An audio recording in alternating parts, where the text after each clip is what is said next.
Earmark করা budget, সেই বাজেটে প্রভিশন ছিল বলেই দিতে পারলেন। এটা দরকার, কারণ ওটা কেবলমাত্র একটা বাড়ি নয়, ওখানে যিনি জন্মগ্রহণ করেছিলেন তিনি ভারতবর্ষকে পৃথিবীর সর্বোচ্চ জায়গায় নিয়ে গেছেন। আমি ক্লাস 11-এ যখন পড়ি, অর্থাৎ 1989 থেকে 12ই জানুয়ারি ওখানে আসি, এবং এর আগে আমি HRBC চেয়ারম্যান যখন ছিলাম তখন ভারত সরকার ওখানে একটি সাংস্কৃতিক কেন্দ্র করে দিয়েছে। 4 কোটি টাকা ব্যয়, 3 কোটি টাকা ভারত সরকার দিয়েছিল, আমি 1 কোটি টাকা HRBCর ফান্ড থেকে দিয়েছিলাম।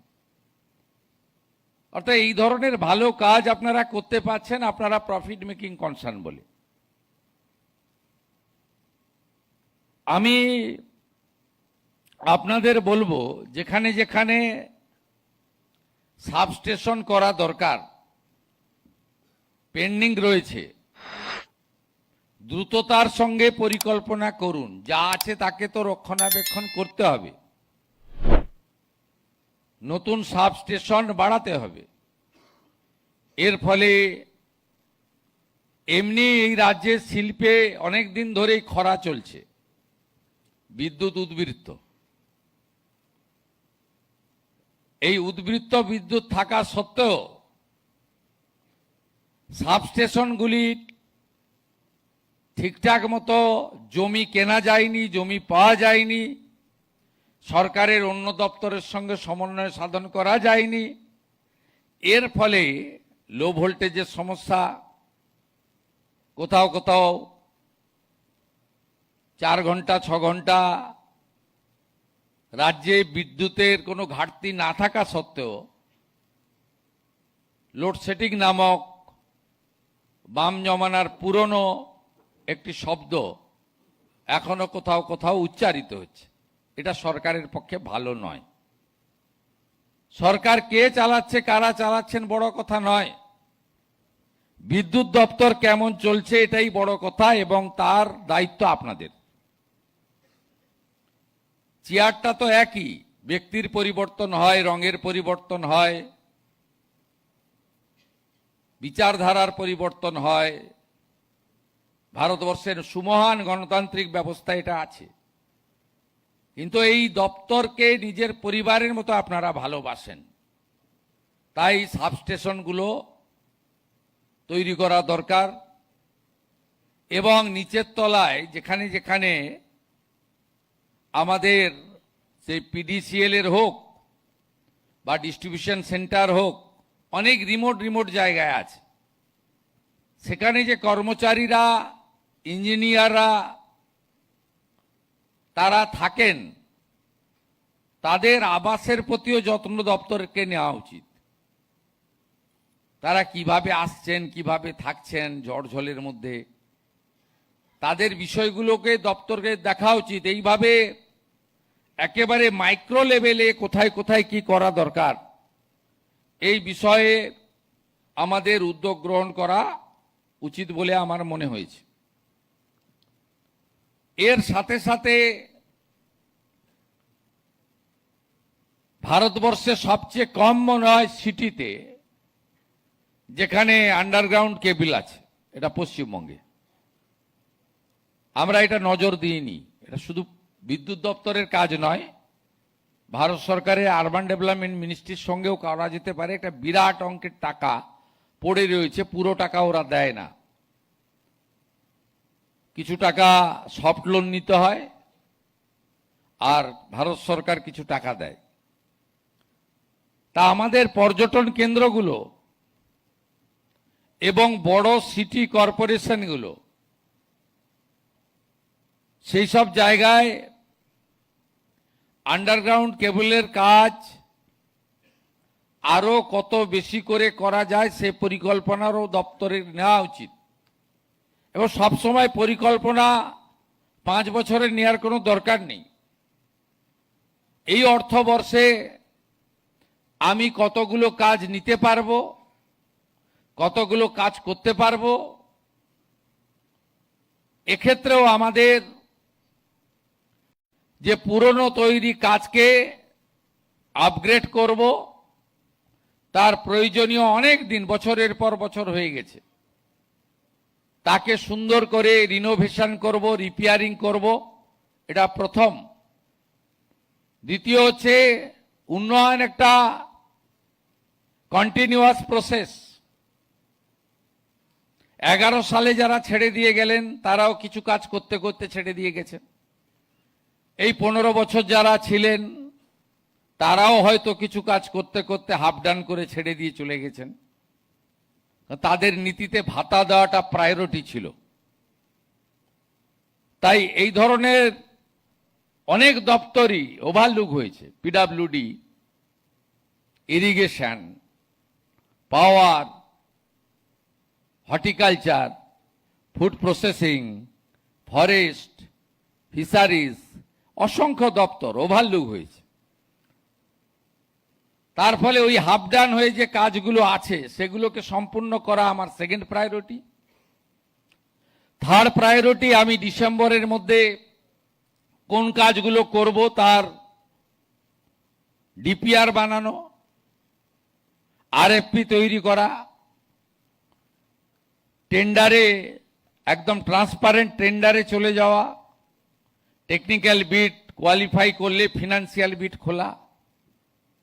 এই বিষয়গুলো ডেভেলপমেন্টের ক্ষেত্রে, নতুন ব্যবস্থার ক্ষেত্রে আমাদেরকে অগ্রাধিকার দিতে হবে এবং বাজেটে যে অর্থ আমাদের দেওয়া হয়েছে সেই অর্থ আপনারা যখন যখন যেমন চাইবেন পেয়ে যাবেন। ফাইল আমার মাধ্যমে যাবে এমওএস হয়ে, আমি সেটা দিয়ে দেব। আপনার কাছে এক্ষুনি যে ফান্ড আছে তার ইউটিলাইজেশনটাও আপনাকে আগে দিতে হবে। এর সাথে বিপুল সংখ্যক ইঞ্জিনিয়ারের পোস্ট ফাঁকা, থার্ড পার্টি দিয়ে বিদ্যুৎ দপ্তর চলছে। এখানে হাই স্কিল্ড এবং সেমি স্কিল্ড আমাদের মেধাযুক্ত ইঞ্জিনিয়ার দরকার। গত বছর পর্যন্ত পশ্চিমবঙ্গে ইঞ্জিনিয়ারিং কলেজগুলোতে 30%-এর বেশি অ্যাডমিশন নেয়নি, মুখ ঘুরিয়ে নিয়েছিল। কেন জানি না। এই সরকার আসার পরে এইচএস এর রেজাল্ট বেরিয়েছে এবং এইচএস এর রেজাল্ট বেরোনোর পরে 3 দিনের মধ্যে আমরা অ্যাডমিশন শুরু করেছি। এবারে পশ্চিমবঙ্গে আপনাদেরও ইঞ্জিনিয়ারিং কলেজ রয়েছে কোলাঘাটে। আপনারা ডাটা দেখবেন, আমি সোশ্যাল মিডিয়াতেও দিয়েছিলাম, 100% ইঞ্জিনিয়ারিং এর সিট ফিল আপ হয়ে গেছে। তার মানে সবাই ভাবছে যে এরা নিয়োগ টিয়োগ করবে। এবারে বাবা মারাই তো উৎসাহিত করেন। এর আগে বাবা মারা বলতো বেশি পড়ে লাভ নেই, রিড অ্যান্ড রাইট, 10 পর্যন্ত পড়ে, কারণ খরচ আছে তো। একটা মোটা বই কিনতে গেলে তো 500 টাকা লাগে, একটা ভালো ল্যাপটপ কিনতে গেলে 35-40 হাজার টাকা লাগে, একটা ট্যাব কিনতে গেলে 14,000 টাকা মিনিমাম লাগে। এসব করে কি হবে? ইনভেস্ট করে, তারপরে সেমিস্টারের টাকা ইত্যাদি ইত্যাদি। তা হয়েছে এর ফলে এরা যে এবছর ভর্তি হয়েছে এবছরে ইঞ্জিনিয়ারিং চাকরি পাবে তা নয়, কোর্স কমপ্লিট করতে হবে। আমরা চাই আপনাদের ভ্যাকেন্সিও যে আছে সেটা করতে। একটা আন্ডার প্রসেস আছে, আমি এই পদ্ধতি সমর্থন করি না যেটা ডিপার্টমেন্ট রিক্রুট করছে। এটা 100% ফেয়ার হতে পারে না। মন্ত্রীদের ইন্টারভেনশন ছিল। আপনি যদি এই পদ্ধতিতে চালান, আমি জানি না আমার দপ্তর থেকেও ইন্টারভেনশন হয়ে যেতে পারে। এমন কেউ এসে রিকোয়েস্ট করলো একটু দেখে নেন তো, মন্ত্রী দেখে নিতে বলা মানেই তো অর্ডার। আপনাদের যা আন্ডার প্রসেস আছে রিক্রুটমেন্ট চলুক, আমি পরের আন্ডার রিক্রুটমেন্ট পুরোটা বের করে পিএসসিতে দিয়ে দেবো। কারণ আমি ইঞ্জিনিয়ার নিয়োগের ক্ষেত্রে খুব বদনাম হয়ে গেছে রাজ্যের। এই 26,000 শিক্ষক শিক্ষিকার চাকরি, মিউনিসিপ্যাল রিক্রুটমেন্ট স্ক্যাম সব মিলিয়ে ভীষণ বদনাম হয়ে গেছে। আপনি তো আফটার অল বাঙালি, বাঙালির মেধা কিন্তু ওয়ার্ল্ড ফেমাস। আপনি কেন ঢুকবেন? আমি তো অ্যাটেন্ডেন্ট পাই, অ্যাটেন্ডেন্টে ঢোকাবো আমার পছন্দের কোনো লোক বা কোনো সহযোগী থাকলে। আমি কেন ইঞ্জিনিয়ারিং এই হাই স্কিল্ড লোকজনে কেন ইন্টারফেয়ার করব? আপনারা শুনলে খুশি হবেন, school service commission, college service commission, under process PSC, কোনো পলিটিক্যাল লোক থাকবে না। এসএসসি থেকে সিএসসি থেকে হাঁটিয়ে দিয়েছে। দূষণ নারিয়ালা চেয়ারম্যান হয়েছে স্কুল সার্ভিস কমিশনে। পিএসসিও তাই করব, কিন্তু যেটা প্রসেসে আছে শান্তনুবাবু বলেছিল আমি ওটা করে নিতে বলছি। ওটা নিয়ে আর এক্ষুনি আর কিছু বলছি না। তো পরে আমি একদম মেধাযুক্ত লোকজনকে এখানে ইনভাইট করব। দপ্তরটাকে ভালো বানাতে হবে। হিউম্যান রিসোর্স সবচেয়ে বড় জিনিস একটা দপ্তরের এবং একটা পরিষেবার ক্ষেত্রে। এবং আপনারা অনেকে অনেক দিন এক জায়গায় রয়ে গেছেন, ট্রান্সফার পলিসি থাকা উচিত। আমি লিস্ট করতে বলেছি, 3 বছরের বেশি থাকলে, যাদের 1 বছর রিটায়ারমেন্টে বাকি আছে আমি টাচ করব না। কিন্তু 3 বছরের বেশি যারা আছেন একটু ভাবতে হবে। এক্সেপশন থাকবে, কেউ পেশেন্ট থাকলে বা কারোর কোনো অসুবিধা থাকলে আমি কনসিডার করব, এমওএসও কনসিডার করবে, কিন্তু একটা পলিসি থাকা উচিত। এখানেও অনেক কিছু ঘটে, আমি কিছু শুনতে পাই। আমি তো ফিল্ডে থাকা লোক। তা মুখ্যমন্ত্রী ছাড়া সব পদই আগে হয়ে গেছিল। লাস্ট মুখ্যমন্ত্রী ছিল, এটাও জনগণ দিয়ে দিয়েছে। এলওপি হয়েছি, ক্যাবিনেট মিনিস্টার হয়েছি, এমপি হয়েছি, এমএলএ হয়েছি, মিউনিসিপ্যালিটির কাউন্সিলর হয়েছি, চেয়ারম্যান হয়েছি। I started my journey 1988, 34 years I am on the ground. তো ন্যাচারালি আমি এক্ষেত্রেও একটা নীতি থাকা দরকার, এটা আমি আপনাদের কাছে বলবো। আর আপনাদের স্যালারি বা ফাইন্যান্সিয়াল প্রোটেকশনের ক্ষেত্রে যারা তো সরকারের ডাইরেক্ট এমপ্লয়ি, তাদের ক্ষেত্রে রাজ্য সরকার তো ভাবতে শুরু করেছে। আমরা সুপ্রিম কোর্টের অর্ডারে কিছু কিছু এরিয়ার ডিএস আগে সরকার শুরু করে দিয়ে গিয়েছিল, আমি অনেকটা এগিয়ে দিয়েছি। বাকিটাও আস্তে আস্তে এরিয়ার ডিএ আমরা দিয়ে দেবো, যেমন যেমন আমাদের সুপ্রিম কোর্টের যে কমিশন হয়েছে তাদের ডাইরেকশন মতো। আমরা প্রথম 8 থেকে 15 আগের সরকার কিছু দিয়ে গিয়েছিল, আমি এসে অনেকটা দিয়ে দিয়েছি। বাকি 15 থেকে 19 এটাও আন্ডার প্রসেস আছে। রিটায়ারমেন্ট লোকদের আগে দিচ্ছি, দিয়ে আস্তে আস্তে করে দেবো।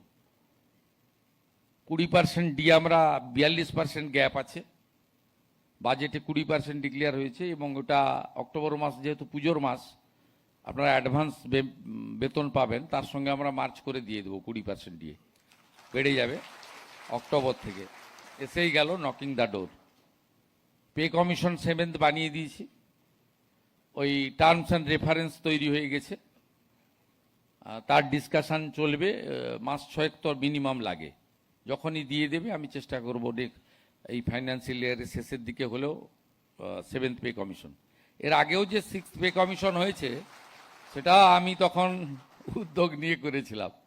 2015-তে আমাদের অভিরূপ সরকারের কমিটি তৈরি হয়েছিল, আমি 16-তে মন্ত্রী হয়েছিলাম। এই কমিটি অনেক দিন সময় লাগিয়েছে। আমি 19-এর শেষের দিকে দিদেন সিএমকে বলেছিলাম, আপনি এতদিন পে কমিশন, হার্ডলি 1 বছর লাগে, 6 মাসও করা যায়, 1 বছর লাগে। আমাকে তখন উনি বলেছিলেন যে অর্থমন্ত্রী বলছেন যে কমিশনের রিপোর্ট রেডি নেই। আমি ভুল কথা বলছি, আপনি কমিশনের চেয়ারম্যানকে জিজ্ঞেস করুন। তো উনি জিজ্ঞেস করেছিলেন আমার সামনে ডেকে, কমিশনের বলেছিলেন যে অর্থমন্ত্রী বলেছেন যে রিপোর্টটা জমা দিতে না, টাকা নেই। তা আমি বললাম যে এটা আপনি দিয়ে দেন।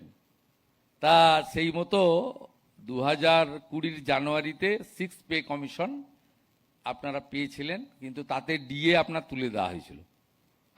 এটা তো পরে সুপ্রিম কোর্টের লড়াই, এটা আপনাদের ডিমান্ড, একবারে 60 থেকে শুরু করে সুপ্রিম কোর্ট সব জায়গায় জিতেছেন আপনারা। আমারও একটু ছোটোখাটো রোল পিছনে ছিল। যাই হোক, আপনাদের কারোর কোনো অসুবিধা হবে না। আর বাকি যারা থার্ড পার্টি পাচ্ছেন, ওয়েবেলের মাধ্যমে নিয়োগ হয়েছে বা অন্যান্য, এদেরও রিভিউ আমাদের সেলিম সাহেব এবং শান্তনু বসু মহোদয়ের করা উচিত। কারণ আমরা সব জায়গায় দেখছি, দেখুন যারা কাজ করবে তাদেরকেও ভাবতে হবে। কিন্তু আমরা ছোট ছোট কাজ করেছি, এগুলো সব সরকারের ভাবা উচিত। যেমন আপনাদের এই পেমেন্ট সংক্রান্ত না, কিন্তু অর্থনৈতিক সংক্রান্ত। আপনার হাই স্কুলের বাচ্চাদের বা আপার প্রাইমারির বাচ্চাদের মিড ডে মিলের জন্য বরাদ্দ 10 টাকা, প্রাইমারির বাচ্চাদের ছিল 6 টাকা 78। আমরা বললাম যে না, এটা হতে পারে না, ওদেরকেও 10 টাকা দেওয়া উচিত। কেন্দ্র সরকার যদি না দেয়, আমরা ওন ফান্ড থেকে দিব, আমরা 10 টাকা করেছি। এটা ছোট্ট কাজ, বড় কিছু নয়। 2017 সালে হসপিটালে 3 বেলা খাওয়ারের ডায়েটের রেট ছিল 56 টাকা 40। 2017-তে আপনার রিভিউ হয়েছিল 17 আর আজকে 26। আমি পিজিতে গেছিলাম, ওটা আমার ভবানীপুর বিধানসভার মধ্যে পড়ে। আমি রুগী কল্যাণ সমিতির চেয়ারম্যান অ্যাজ এ এমএলএ। আমি পিজিতে গেছিলাম, রুগীরা বলছে সকালে দুপুরেও কুমড়ো, সন্ধ্যাতেও কুমড়ো। আমি বললাম কেন? এমএসভিপিকে জিজ্ঞেস করলাম, বলে 56 টাকা 40 পয়সা 3 বেলা খাওয়ার কিভাবে দেবে? আমি দ্রুততার সঙ্গে ওটাকে 110 টাকা করে দিয়েছি 3 বেলা খাওয়ার। এই যে ছোট ছোট কাজ, বেশি কিছু নয়, কিন্তু এগুলো ভাবতে হবে। নিচের তলায় আপনার যারা মিটার রিডিং নিচ্ছে, যারা করছে, তাদেরকেও ভাবতে হবে যে এই পয়সার উপরে তারা সংসার চালাচ্ছেন। রিভিউ করতে হবে, এবং সেটা নিশ্চয়ই cut your coat according to your cloth. আপনি এমন কিছু সিদ্ধান্ত নিতে পারবেন না যেটা আপনি দিতে পারবেন না। যেমন আপনাদের সঙ্গে কেন্দ্রের যে গ্যাপ, এবার আস্তে আস্তে মেটাবো। আপনারা সবাই ভেবেছিলেন নতুন সরকার এসেছে 42%ই হয়তো একসঙ্গে দিয়ে দিবে। আবার বাজেটের 2 দিন আগে সোশ্যাল মিডিয়াতেও ঘুরছিল 10% দেবে। 10ও দিইনি, আর 42ও দিতে পারিনি। আমি যতটা হিসাব টিসাব করে এমন কিছু করেছি যাতে দিতে পারি। অতএব আগামী দিনে নিশ্চয়ই মেকআপ করে দেবো আমরা আস্তে আস্তে। এইভাবে এই দপ্তরেও আপনারা খুব মন খুলে কাজ করুন, ভয়ভীতি কাটিয়ে ফেলুন। আমি কতগুলো বিষয় আপনাদেরকে বলছি, এগুলো নির্দেশই ধরে নিতে পারেন।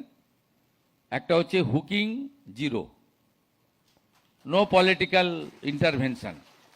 কোনো এমএলএ এমপি, কোনো রুলিং পার্টি বিজেপির লোক আপনাকে ফোন করবে না, করলে আপনার অ্যাকসেপ্ট করারও দরকার নেই। হুকিং জিরো, র্যান্ডাম কাটতে থাকুন। সেকেন্ড, আপনার যে বকেয়া বিল পড়ে রয়েছে ইন্ডাস্ট্রিয়াল আর কমার্শিয়ালের ক্ষেত্রে একদম জিরো টলারেন্স, আদায় করুন, যেভাবে পারেন আদায় করুন।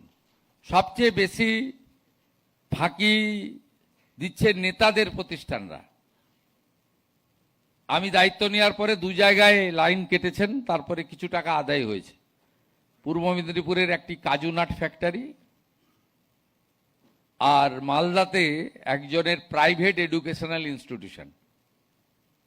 তিনি এমএলএ, বড় নেতা, জেলার সভাপতি ছিলেন। পূর্ব মেদিনীপুরেও তিনিও বড় নেতা। টাচ করতে দেয়নি। যখনই গেছেন, নোটিশ দিয়েছে, বলছে আমি সে বুঝে নেব। অরূপদার সঙ্গে আমার কথা হয়ে গেছে, আপনি চলে এসছেন ফিরে। অতএব এক্ষেত্রে একদম কারো কথা শুনবেন না। শুধু ডোমেস্টিকের ক্ষেত্রে বলবো, আমরা মানুষ তো, হুঁশ যার আছে সেই মানুষ। ডোমেস্টিকের ক্ষেত্রে অনেকের পরিবারে এমন এমন অসুখ এসে উপস্থিত হয়, তার সব চলে যায়।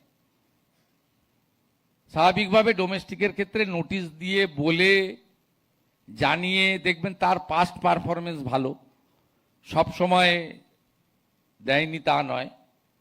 এগুলো বলে বুঝিয়ে করতে হবে। স্মার্ট মিটারের ক্ষেত্রেও তাই। আমরা আস্তে আস্তে শুরু করেছি, government institution, government schools and government employee, আস্তে আস্তে আস্তে আস্তে দেখবেন ওখানেও আপনার মিসকনসেপশন, বিশেষ করে লেফটিস্টরা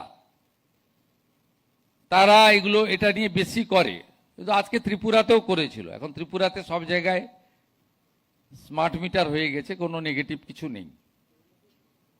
একটা একটা এক্ষেত্রেও আমারও বক্তব্য ছিল, আমি এলওপি যখন ছিলাম বলেছিলাম আলোচনার মাধ্যমে ধীরে ধীরে এগোন। লোক যখন বুঝতে পারবে যে এতে কোনো নেগেটিভ হয় না, আজে বাজে বিল আসে না, তার একটা গ্রিভেন্স সেল থাকবে, তার কোথাও আপনার খুব খারাপভাবে অ্যাব্রাপ্ট বিল এলে তিনি রিড্রেসাল সেলের সাপোর্ট পাবেন। হটলাইন অনলাইন আপনার অভিযোগের একদম ডেডিকেটেড নাম্বার একটা ব্যবস্থা থাকলে ধীরে ধীরে ধীরে ধীরে দেখবেন ঠিকঠাক হয়ে যাবে।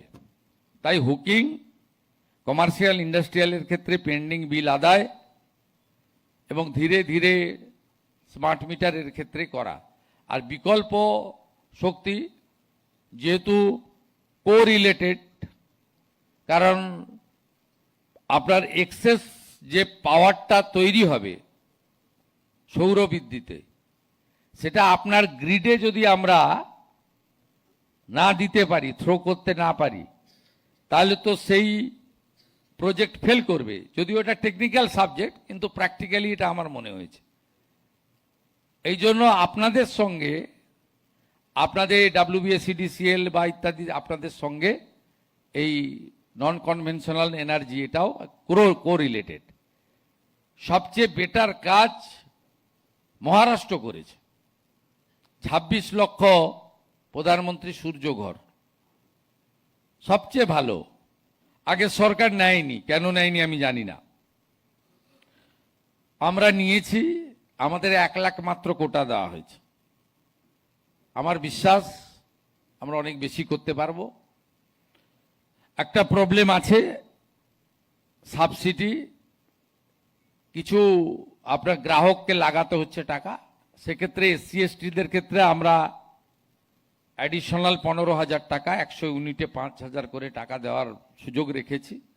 আমরা ভাববো, আপনারা কেসগুলো তোলার চেষ্টা করুন। আজকেও একটু পরে আমাদের 1800 বাড়িতে আমরা নবান্ন সভাগৃহ থেকে সুইচ দেব। এটা ছোট্ট প্রোগ্রাম, কিন্তু মেসেজটা হচ্ছে যে আমরা প্রধানমন্ত্রী সূর্য ঘরে বিকল্প শক্তিতে ওয়েস্ট বেঙ্গল আজ থেকে এন্ট্রি নিল। It's a message. আর সবাই ভালো থাকবেন। আমি চেষ্টা করব মাসে একদিন বিদ্যুৎ ভবনে 1-2 ঘন্টা এসে বসার। বাকি কমিউনিকেশন থাকবে, MOS বেশি সময় দেবেন।